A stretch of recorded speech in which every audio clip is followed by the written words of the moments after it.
Assalamualaikum warahmatullahi wabarakatuh. Salam sejahtera buat kita semua. Semoga kita semua dalam keadaan sehat jasmani dan rohani, tidak kekurangan satu apapun. Amin ya robbal alamin. Oke, Mimin akan melanjutkan cerita Liontin Giok Naganya. Tapi seperti biasa, bantu dulu tekan tombol like dan berkomentar juga Tuan dan Nona. Terima kasih sesudah dan sebelumnya.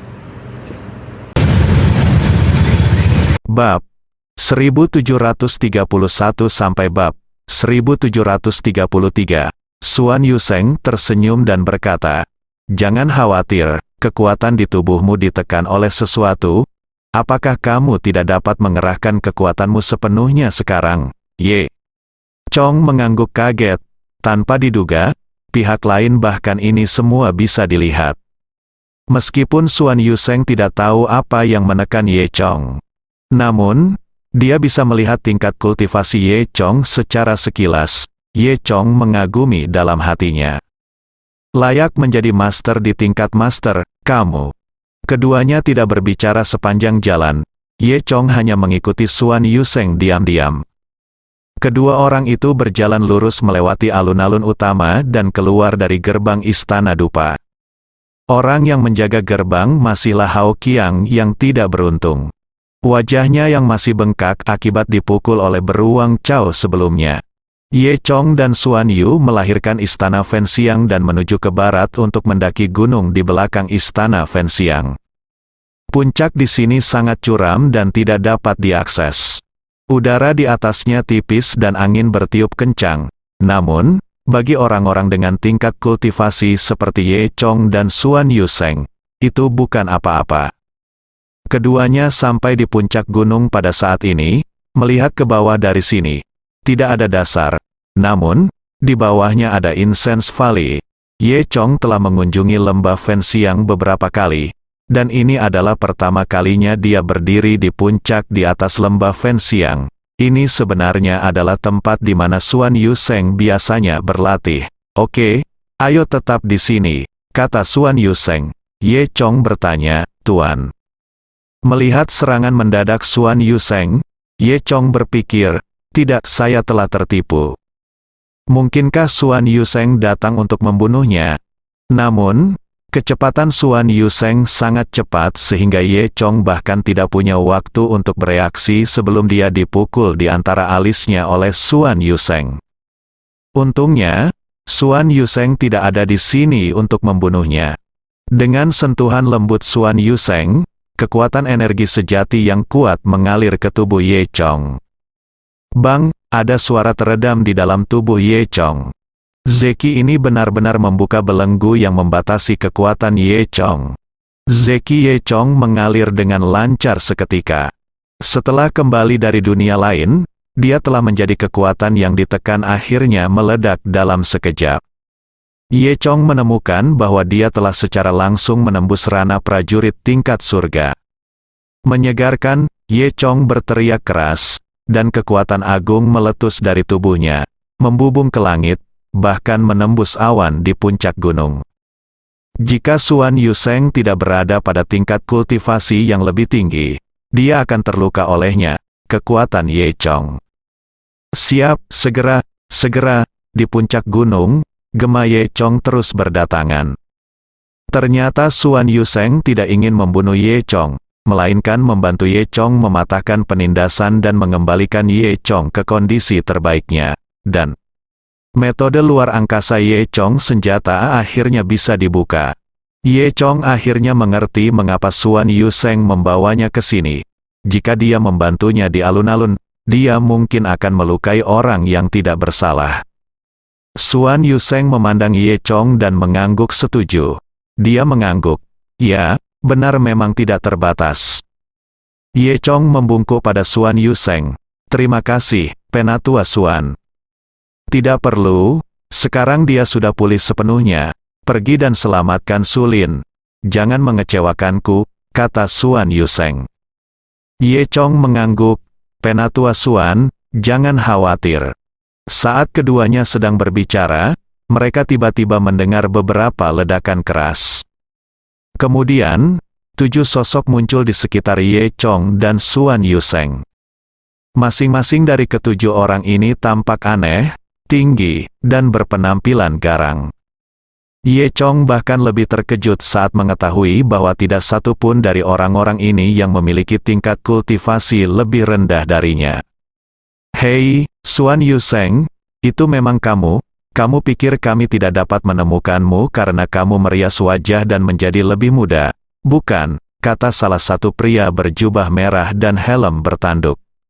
Xuan Yuseng tersenyum dan berkata, menurutku siapa itu? Ternyata kamu adalah 7 iblis. Xuan Yuseng, kamu telah melarikan diri selama bertahun-tahun, tetapi kami masih menemukanmu.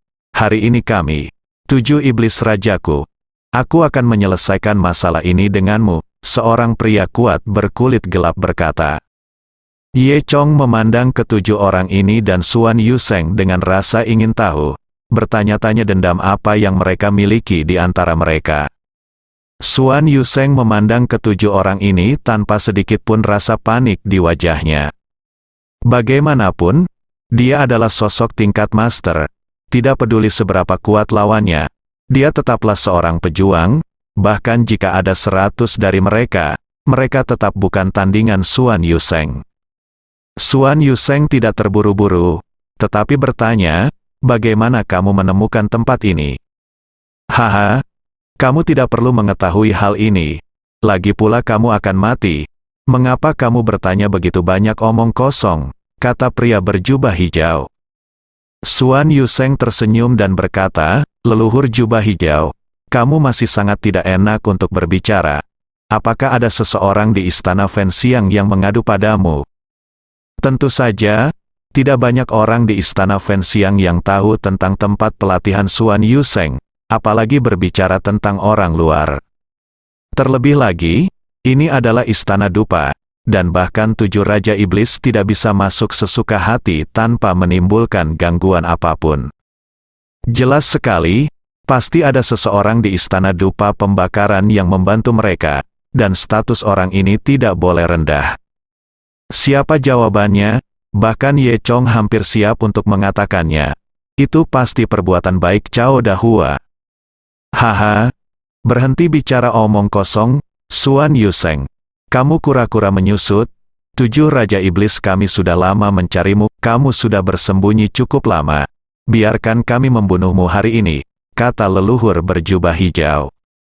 Yang memakai jubah hijau disebut leluhur jubah hijau, yang baru berbicara adalah Hei Tashan dan Red Bull. 4 lainnya adalah Caesar Jack, Meat and Wine Barrel, Black Martial King, dan Evil Dragon Demon. Ketujuh orang ini adalah 7 raja iblis yang terkenal di dunia gelap. Ye Chong tahu bahwa ada banyak dendam antara Xuan Yuseng dan 7 raja iblis. Xuan Yuseng tersenyum tipis dan berkata, kebetulan sekali. Aku tidak ingin bersembunyi lagi, tapi aku tidak tertarik membunuhmu lagi. Aku akan memberimu kesempatan lagi. Sekarang cepat pergi dan dendam kita akan terhapuskan. Xuan Yuseng sebelum terobosan, dia memang bukan tandingan 7 raja iblis.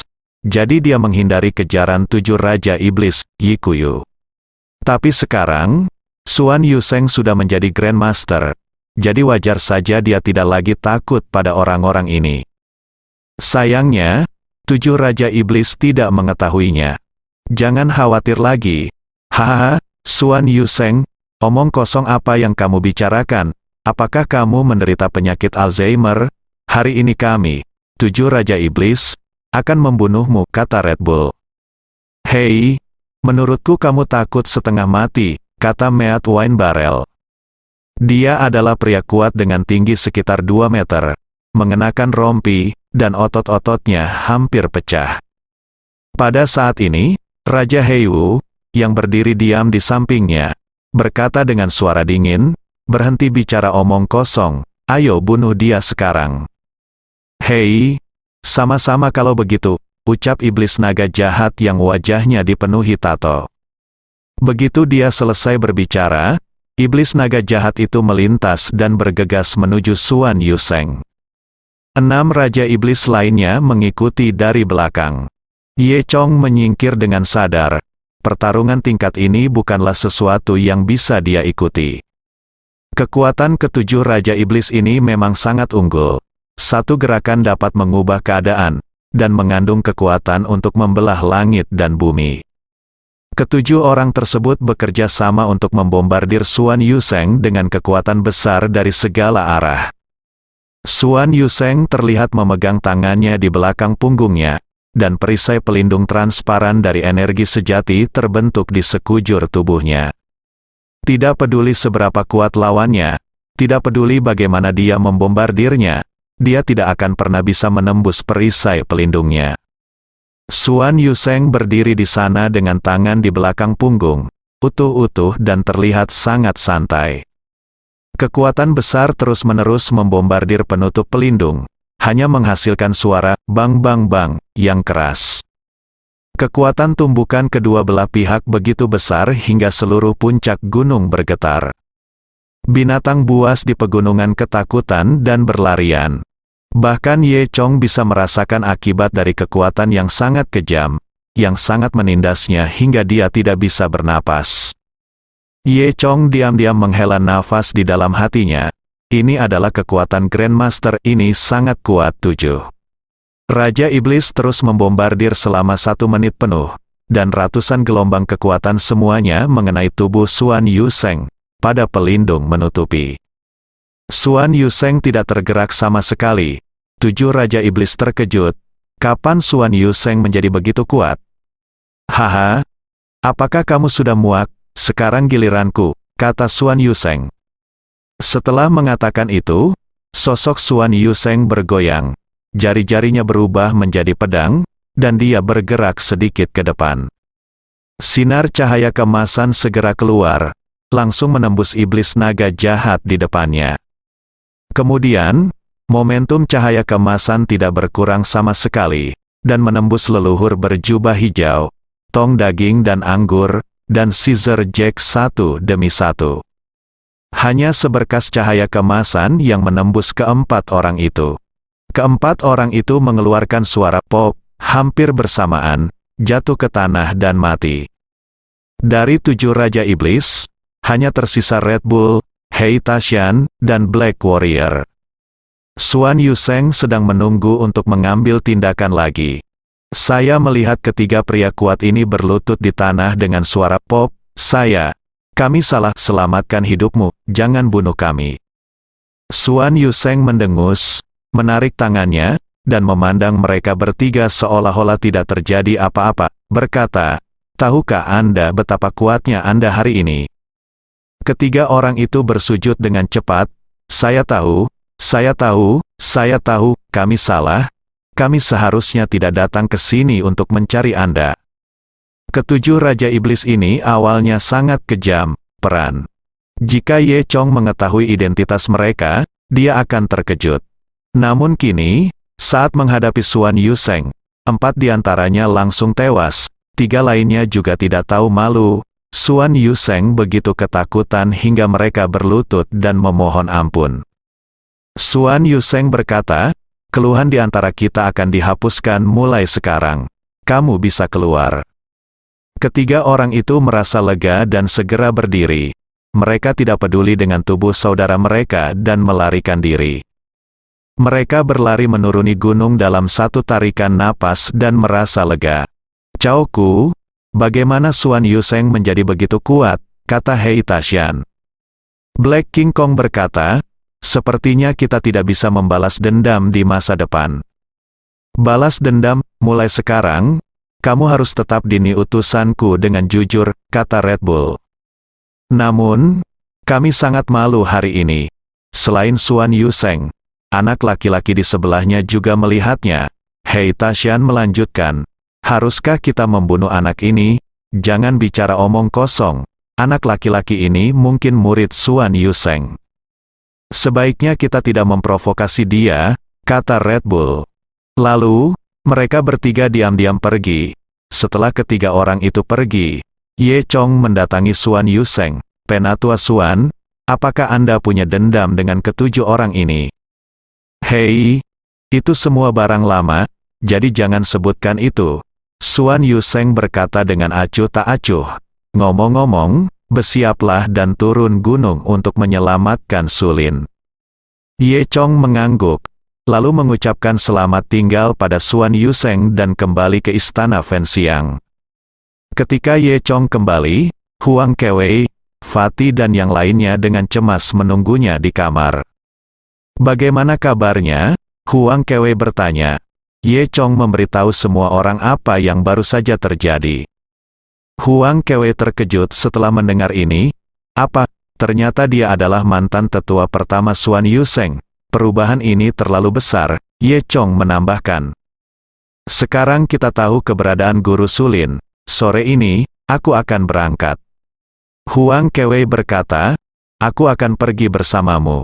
Ye Chong menggelengkan kepalanya. "Kakak senior, kamu harus tinggal di istana Fenxiang. Mungkin akan sangat berbahaya bagiku untuk pergi kali ini. Aku khawatir aku tidak bisa menjagamu." Arti Ye Chong sangat jelas, yaitu jika Huang Kewei pergi, itu akan menjadi beban bagi Ye Chong. Memikirkan hal ini, Huang Kewei merasa sedikit tertekan. Dia awalnya mengira jarak antara dirinya dan Ye Chong tidak terlalu jauh, tapi sekarang sepertinya jaraknya semakin jauh. Ye Chong melihat rasa frustrasi Huang Kewei dan menghiburnya. "Kakak senior, sebenarnya Anda memiliki masalah penting untuk tinggal di istana Fenxiang. Saya selalu merasa bahwa mereka akan mengambil tindakan terhadap Aula dan Fa, dan kemudian saya harus bergantung pada kakak senior. Kamu di sini untuk melindungi semua orang." Huang Kewei mengangguk dan berkata, "Jangan khawatir, serahkan ini padaku. Hati-hati, aku akan menunggumu kembali." "Baiklah, kakak perempuan, tunggu beritanya kemenanganku." Ye Chong tersenyum. Sore itu, Ye Chong siap berangkat ke Samudra Arktik. Di Istana Dupa, terdapat helikopter khusus yang digunakan para murid ketika mereka keluar untuk melakukan tugas. Ini adalah kerjasama antara Istana Fenxiang dan perusahaan helikopter biasa di luar. Namun, perusahaan helikopter ini tidak mengetahui bahwa murid-murid di Istana Fenxiang adalah beberapa pembudidaya yang luar biasa. Mereka mengira dia hanyalah pelanggan biasa yang kaya raya. Ye Chong ingin naik helikopter ke Samudra Arktik, yang sangat jauh dari Wang Jiaji. Jadi perusahaan helikopter awalnya tidak mau berangkat, tapi bagaimanapun juga itu hubungan kerjasama, dan uangnya mencukupi, sehingga perusahaan tidak bisa menolak sehingga harus mengirimkan helikopter. Menurut alamat koordinat yang diberikan oleh Ye Chong, helikopter tersebut terbang selama lebih dari 10 jam, melintasi sepertiga rute bumi. Saat langit memutih keesokan paginya, mereka akhirnya sampai di atas Samudera Arktik. Ini adalah wilayah laut dengan lingkungan yang sangat keras. Angin di laut menderu kencang, langit bergemuruh dan berkelebat badai, dan suara gemuruh di udara sangat menakutkan. Ye Chong kadang-kadang bisa melihat burung laut melalui malam yang tebal. Ditiup angin kencang, ia tertiup seperti kantong plastik pecah, beterbangan. Air laut di bawahnya menderu tanpa henti, dan ombak setinggi lebih dari 10 meter terus menghantam karang hingga menimbulkan suara seperti hantu.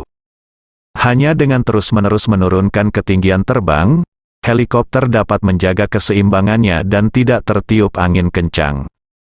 Namun, tak lama kemudian, helikopter tersebut juga mencapai batasnya. Jika Anda turun lebih jauh, Anda mungkin akan tersentuh oleh ombak. Pilot memberitahu Ye Chong bahwa dia tidak bisa mengemudi lebih jauh. Jika dia melaju lebih jauh, pesawat pasti akan jatuh. Saat ini, masih ada jarak hampir 10 mil laut dari Nusantara yang ingin dijangkau Ye Chong. Ye Chong menjulurkan kepalanya dan memandangi lautan luas di bawah, seperti binatang buas, memperlihatkan gigi dan cakarnya. Kemudian, dia berkata kepada pilot helikopter, "Kalau begitu, tunggu saya di sini, hingga 3 jam." Setelah mengatakan itu, Ye Chong tidak bisa menahan diri untuk tidak melompat dan melompat ke bawah. Adegan ini langsung membuat pengemudinya ketakutan.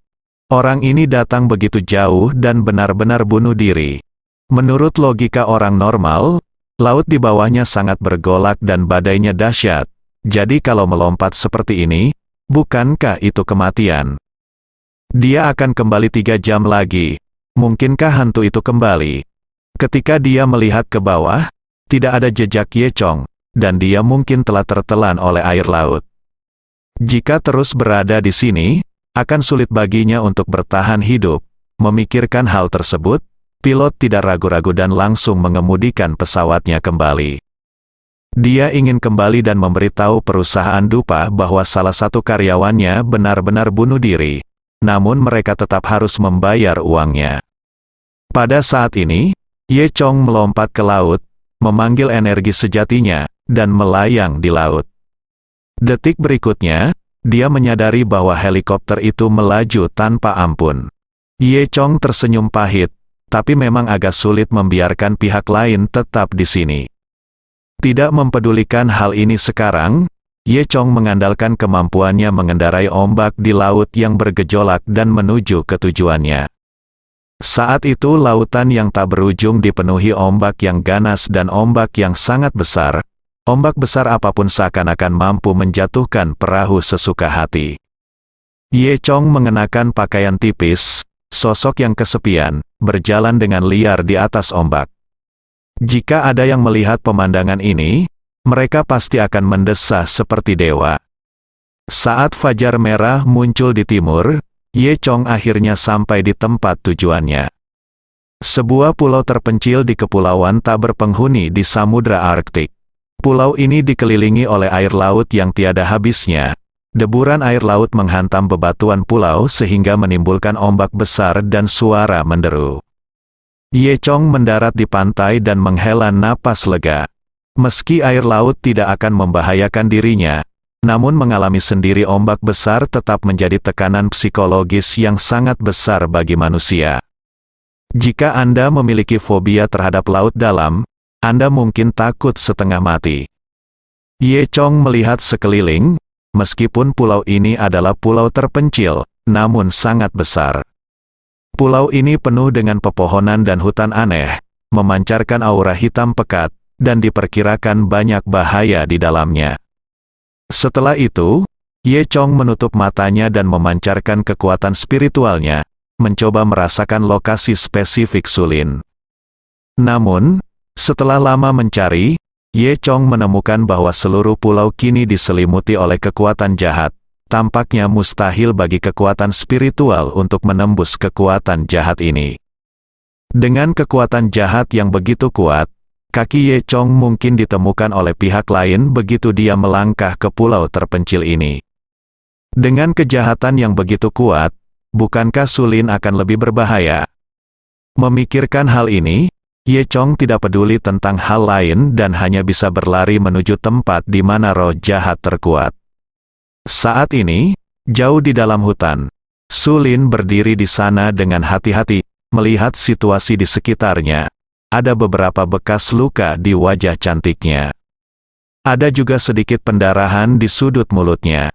Itu adalah orang yang dilukai oleh roh jahat lawan yang berumur ribuan tahun. Bahkan Sulin harus mengakui bahwa kejahatan 1000 tahun ini memang terlalu sulit untuk diatasi. Bukan karena kekuatan keras dari kejahatan berusia 1000 tahun ini sangat kuat, tetapi kekuatan kejahatan 1000 tahun ini tampaknya memiliki pengekangan alami bagi para kultivator. Kejahatan Yin Millennium akan memancarkan roh jahat hitam, dan setelah bersentuhan dengan roh jahat ini, ia akan menyerbu ke dalam tubuh dan menekan energi sebenarnya. Saat ini, ruang di sekitar Sulin dipenuhi dengan roh jahat ini. Bersambung.